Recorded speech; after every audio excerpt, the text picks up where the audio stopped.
Selamat datang kembali di channel ini. Di episode kali ini kita akan menjelajahi dunia kisah-kisah seram yang tak terlupakan. Persiapkan dirimu untuk merasakan kegelapan, menghadapi ketakutan, dan terpesona oleh cerita-cerita misterius yang akan kita bahas. Dalam perjalanan ini kita akan menelusuri kejadian-kejadian gaib, penampakan-penampakan menyeramkan, dan kisah-kisah tak terduga yang membuat bulu kuduk merinding. Ayo, kita mulai petualangan kita di dunia kegelapan bersama-sama.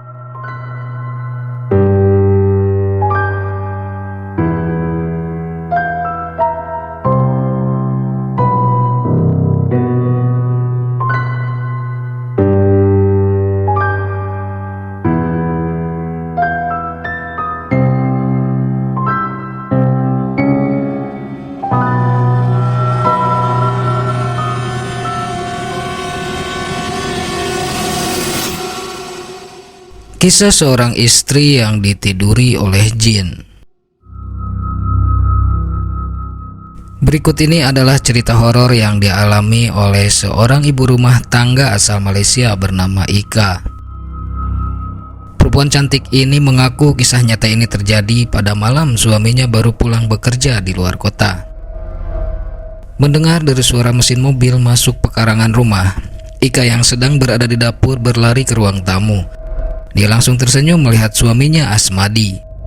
Berhenti di depan garasi, Ika segera membukakan pintu dan menyapa pria yang amat dicintainya itu.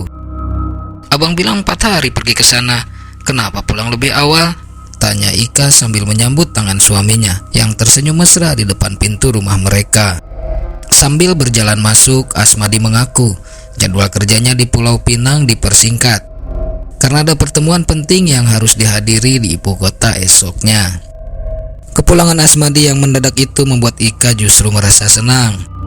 Masalahnya sudah terlalu sering Asmadi meninggalkannya sendirian di rumah setiap kali suaminya itu kerja di luar kota. Selepas mandi, pasangan yang baru setahun menikah tersebut menikmati makan malam bersama sambil mengobrol tentang kehidupan mereka sehari-hari. "Abang rindu sayang, sudah 2 hari tidak bertemu," ujar Asmadi manja sambil mencubit mesra pinggul Ika setelah mereka selesai makan malam.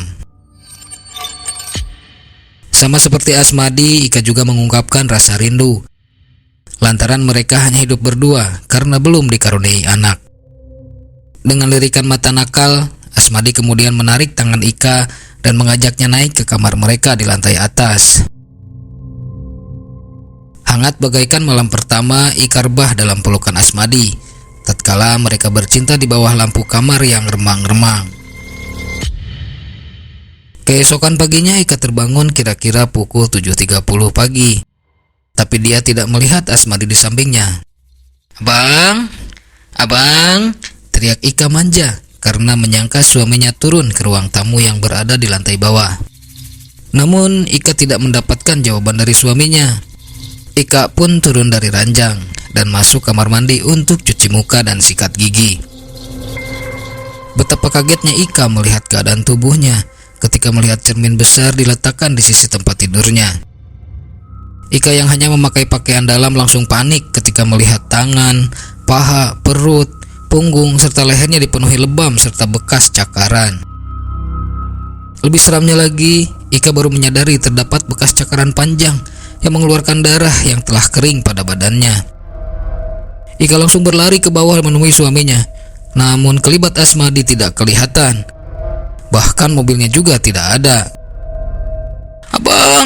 Abang, sekarang di mana? Badan aku lebam tiba-tiba, penuh bekas luka," kata Ika menangis tak lama setelah menghubungi suaminya. Asmadi yang terkejut menerima panggilan itu segera meminta Ika untuk tenang. Asmadi mengatakan dia akan pulang pada hari itu juga. Mendengar kata-kata suaminya mau pulang hari itu, Ika justru balik terkejut. Dia malah bertanya pada suaminya untuk memastikan karena Asmadi ternyata masih berada di Pulau Pinang. "Kalau begitu, siapa yang pulang ke rumah semalam, Bang?" tanya Ika semakin panik. Ika segera meraih bajunya dan berlari keluar rumah sambil menangis ketakutan untuk meminta bantuan tetangganya. Setelah pulang ke Kuala Lumpur pada hari yang sama, Asmadi langsung membawa Ika ke seorang ustadz di Lok Selangor. Menurut sang ustadz, Ika rupanya telah digauli oleh jin yang sudah lama mendiami rumah yang selama ini ditinggali mereka.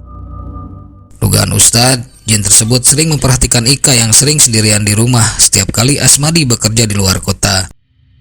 Sejak saat itu, Asmadi banyak menemani istrinya, dan pada bulan berikutnya memutuskan untuk pindah rumah.